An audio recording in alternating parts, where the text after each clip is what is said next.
মুহাম্মদুর রাসূলুল্লাহ সাল্লাল্লাহু আলাইহি ওয়াসাল্লামের কিছু সাহাবী যারা ইহুদি ছিল হঠাৎ করে ঈমান গ্রহণ করে মুসলমান হলো।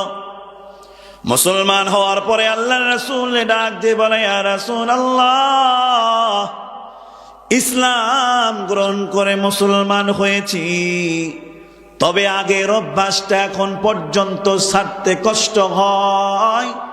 ইয়া রাসূলুল্লাহ,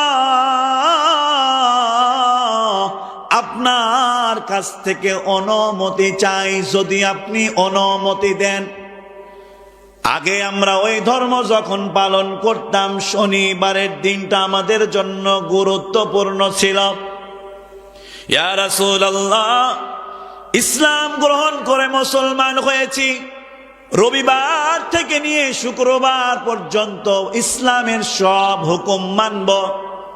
শনিবারের দিন সকাল থেকে নিয়ে রাত পর্যন্ত তাওরাত যেভাবে আমাদেরকে দিক নির্দেশনা দিয়েছে, সেই দিনটা ওই ধর্ম পালন করব। আল্লাহর রাসূল ডাক দিয়ে বলে, নবী, আমরা ওই আগের অভ্যাসটা ছাড়তে পারি না, আপনি যদি অনুমতি দেন তাহলে শনিবারের দিনে কাজটা করব। আল্লাহ রাব্বুল আলামিন ডাক দিয়ে বলেন, ইয়া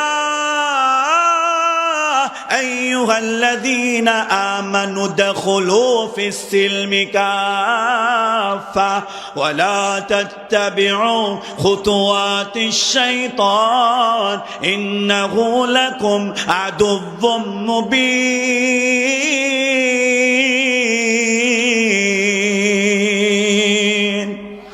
আল্লাহ রাব্বুল আলামিন পয়গম্বরকে জানায় দেয়, ইয়া রাসূলুল্লাহ, আপনি আপনার ওই সমস্ত সাহাবীগুলোকে জানায় দেন, ওয়ালা তাত্তাবিউ খুতুওয়াতিশ শাইতান ইন্নাহু লাকুম আদুవ్বুম মুবিন। ইসলাম যা বলেছে তাই মানতে হবে, শয়তানের পদাঙ্ক অনুসরণ করা যাবে না।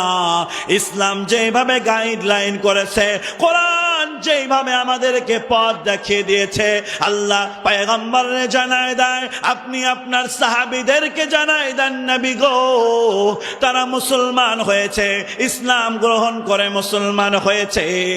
ইসলাম গ্রহণ করে মুসলমান হওয়ার পরে অন্য ধর্ম অনুসরণ করা যাবে না, বলেছেন কে?